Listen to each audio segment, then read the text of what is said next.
अब ट्रैक्टर ट्रॉलियों का पंजीकरण सिर्फ कृषि कार्य के लिए ही होगा। व्यावसायिक श्रेणी में ये पंजीकृत नहीं होंगी। ट्रॉलियों का इंश्योरेंस कराना होगा और निर्माता को आईआईटी जैसे तकनीकी संस्थान से डबल एक्सेल यानी 4 पहियों की ट्रॉली की डिजाइन की अनुमति लेनी होगी। इसके बाद ही वो 4 पहियों की ट्रॉली बना सकेगा। 2 पहियों की ट्रॉली ना बनेगी और ना ही पंजीकृत की जाएंगी।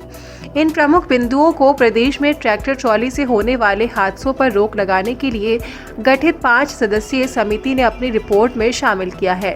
शासन से रिपोर्ट पर मुहर लगते ही इसे प्रदेश में लागू कर दिया जाएगा। प्रदेश सरकार द्वारा लिए गए फैसले का फिरोजाबाद में भी असर दिखने लगा है। शिकोहाबाद पुलिस ने ओवरलोड होकर चल रहे ट्रैक्टरों पर बड़ी कार्रवाई की है। सीओ शिकोहाबाद ने ओवरलोड होकर चल रहे 4 ट्रैक्टरों पर कार्रवाई करते हुए सीज कर दिया। अभी कानपुर में एक घटना हुई थी जिसमें एक ट्रैक्टर पलट गया था, जिसमें 26 से 27 लोग मारे गए। उसको लेकर शासन की मंशा साफ है कि किसी भी ऐसे वाहन को जो घातक हो चुका है उसको सड़क पे न चलने दिया। इसी क्रम में सवारियों, ट्रैक्टर से जो सवारियां जा रही हैं उनको रोक के उनको सीज किया जा रहा है। साथ ही साथ फिरोजाबाद में एक ट्रेंड बना हुआ है कि ट्रैक्टर ट्रालियों पे मतलब ज़्यादा से ज़्यादा ईंटें लाद कर रस्सी बांध कर चलते हैं। कल भी 2 ट्रैक्टर इस तरीके से दुर्घटनाग्रस्त हो गए। उनको तत्काल मौके पर पहुंच के मलबा हटवाया गया, सीज किया गया। आज मेरे द्वारा टोटल 4 ऐसे ट्रैक्टरों को जो ओवरलोडेड थे, रस्सियों से बांध के चल रहे थे, उनको सीज किया गया है। और मेरी जो है ये भट्ठा मालिकों से अपील है एक कि इस तरीके के ट्रैक्टर अपने यहाँ से ना निकालें। अगर पकड़े जाते हैं तो पूरा का पूरा जो है उनको सीज किया जाएगा और उन पे जो है भारी जुर्माना लगाया जाएगा।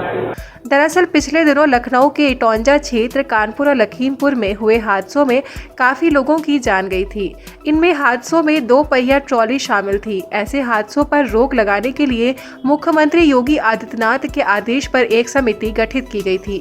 ये समिति कई बिंदुओं पर मंथन करने के साथ ही पंजाब की नियमावली का भी अवलोकन कर रही है। अपर परिवहन आयुक्त वीके सोनकिया ने बताया कि रिपोर्ट को अंतिम रूप देने के लिए ये एक बैठक हो चुकी है। रिपोर्ट सरकार को भेजी जाएगी।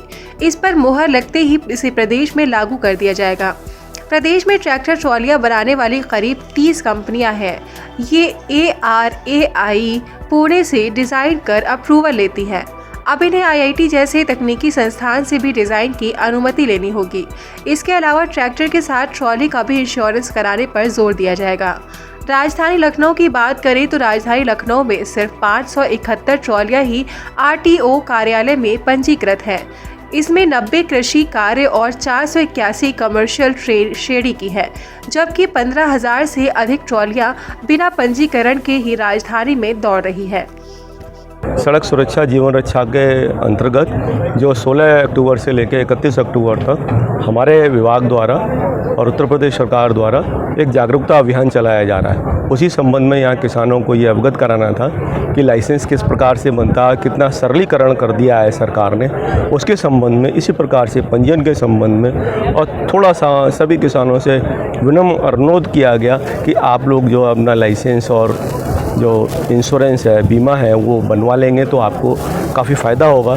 यदि कोई भी किसान किसी प्रकार से अपने वाहन को कॉमर्शियल में चलाना चाहता है तो उसके संबंध में भी अवगत कराया गया है कि आप अपना गाड़ी को कॉमर्शियल करा लेंगे तो उसमें बेहतर रहेगा, अच्छा रहेगा। क्योंकि उसमें जो हम लोग लोडिंग कैपेसिटी देते हैं वो उतनी देते हैं जितने की उठा सके। अर्थ ये है कि किसी भी गाड़ी का या किसी भी व्यक्ति विशेष का 1 बोरी की क्षमता है उठाने की, तो वो 2 डाल देंगे तो उसमें आप जानते हैं कि रोड पर किस प्रकार से ट्रैक्टर चलता है और वो आगे इस तरीके से उठ जाता है कि जो और रोड पर जो आदमी होता है उसको बड़ा डर लगता है। देखिए, यही बता रहे हैं कि ना चले जाए। जहाँ तक उनके चलने के संबंध में उन पर कार्रवाई की जा रही है। मेरे द्वारा अभी पिछले दिनों ही ईंटों पे काफ़ी कार्रवाई की गई और एक साथ लगभग 10-12 गाड़ियाँ इकट्ठी डबरई में ही बंद की हैं, जो अभी धीरे धीरे करके छूट ही रही हैं। तो ऐसा कतई नहीं, जो सीमेंट, रेता, बजरी, वो हमें पता लग जाता है। आप लोग भी समाज में रहते हैं, ये अपने आप ज्ञात हो जाता है कि ये गाड़ी रोज़ चल रही है या आज ही लेके चल रही है। सब्सक्राइब कीजिए न्यूज़ इन इंडिया को और बेल आइकन को दबाइए न्यूज़ से जुड़े लेटेस्ट वीडियोज सबसे पहले देखने के लिए।